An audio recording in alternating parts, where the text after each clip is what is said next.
Also, Lebanese officials say nearly 400 people have been killed and more than 500,000 others displaced in the week of fighting between Israel and the Iranian-backed militia group Hezbollah.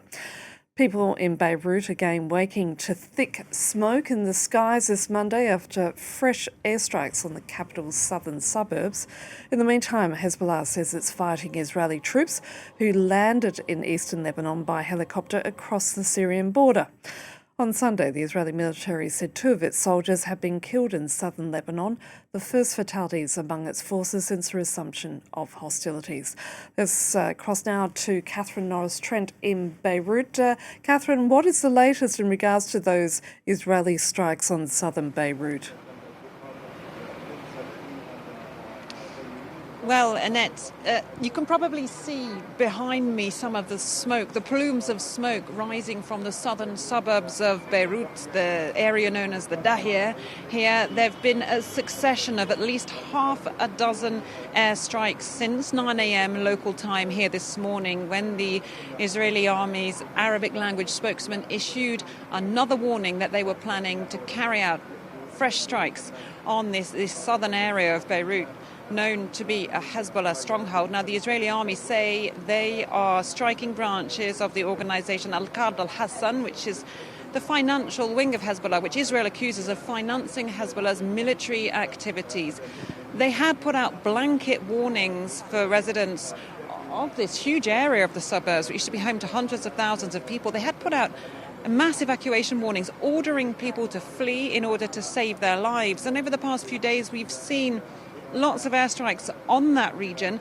Those have stepped up this Monday, and it seems in a new phase here of Israel's operations against this area, an area in which we went into ourselves filming yesterday and saw already extensive damage from airstrikes. A lot of people had fled, but others had returned because they didn't want to leave their homes, or they were returning to get belongings while they could, because, as you know, a lot of people have been sleeping out in the streets or in their cars, having only grabbed a few things before they left, and so they've been trying to make life slightly more comfortable for themselves. But clearly it's a very risky area, very intense airstrikes this morning. And Catherine, what more can you tell us about that overnight raid in the Bekaa region? So in the Bekaa Valley, there was another overnight raid with Israeli soldiers entering Lebanon on the eastern border in the Bekaa Valley. So that's the border with Syria there. Flying in, Hezbollah said, 15 helicopter loads of Israeli soldiers. Hezbollah also saying in a statement that they shot down an Israeli helicopter, although we haven't had confirmation of that as yet from the IDF.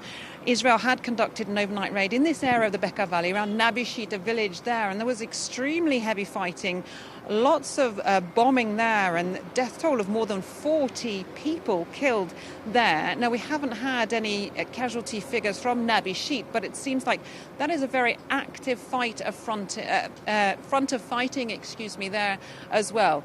Israel over the weekend said it had been going in there to try and recuperate the remains, try and get back the remains of an Israeli pilot who went missing in Lebanon in 1986, and they had been carrying out searches in a cemetery there. That, it seems, was unsuccessful at the weekend, and it looks like there's been more military activity in that area by Israeli commandos.